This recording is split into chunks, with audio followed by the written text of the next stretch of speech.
Je m'appelle Eric Gossier et je suis professeur d'informatique et plus particulièrement d'intelligence artificielle à l'Université Grenoble-Alpes et je dirige depuis 2019 maintenant l'Institut interdisciplinaire en intelligence artificielle MIAI, qui était un institut grenoblois et qui maintenant est un institut qui intègre aussi des partenaires de l'Université Savoie-Mont-Blanc et de l'Université Clermont-Auvergne. Donc MIAI, c'est un institut qui a 4 missions principales: une mission de recherche fondamentale et appliquée, une mission de formation à tous les niveaux universitaires, avec une sensibilisation pour les niveaux infra-universitaires, et également tournée vers les professionnels avec la formation continue. Une mission de valorisation, d'innovation, et la dernière mission que nous avons, c'est une mission d'interaction avec la société, avec les citoyennes et les citoyens. L'IA est un outil assez formidable dans beaucoup de domaines, et puis on voit qu'il y a une tendance pour une adoption assez large des technologies issues de l'IA dans quasiment tous les secteurs à l'heure actuelle. On voit cela arriver en chimie, en physique, on voit aussi les sciences humaines et sociales qui s'emparent de l'IA. Il y a un enjeu de collecte de données qui est fondamental pour l'IA, parce que les technologies modernes d'IA s'appuient sur des données. Il est nécessaire, si on veut développer ces technologies d'IA, de pouvoir collecter ces données, de les nettoyer. Et donc ça, c'est un enjeu qui est primordial pour tous les partenaires privés et académiques. Il y a des enjeux plus philosophiques, économiques et sociétaux, à la fois sur le devenir de ces technologies, à la fois sur l'impact qu'elles vont avoir dans différents métiers et sur les usages qui seront faits à long terme. Donc la formation continue est un des piliers de l'offre de formation qu'on essaye de mettre en place, qu'on a déjà mis en place et qu'on continue de mettre en place. La formation continue est primordiale pour nos partenaires privés,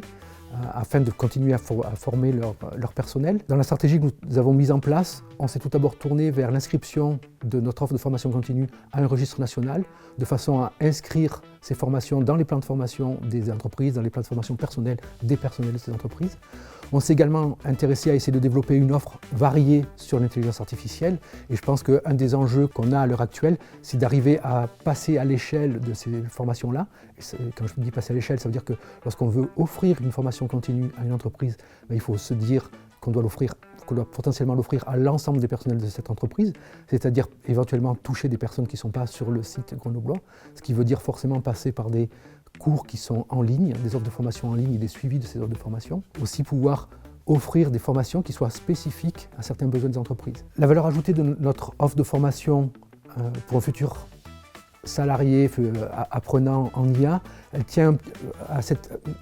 au fait qu'on est capable d'offrir des formations dans des domaines très variés et des formations de spécialité pour des gens qui ont un bagage qui est différent du bagage, je dirais, standard informatique, mathématique, qui est utilisé pour la partie cœur IA. Il est important pour une entreprise de monter en compétences en IA et de former ses collaborateurs,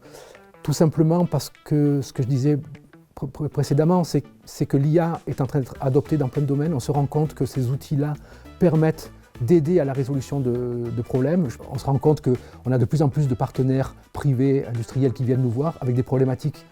qu'ils n'imaginaient pas tellement autour de l'IA et ils se disent mais oui, mais peut-être que l'IA peut apporter des solutions, et très souvent on arrive à dire oui, l'IA peut apporter des solutions à ce problème-là.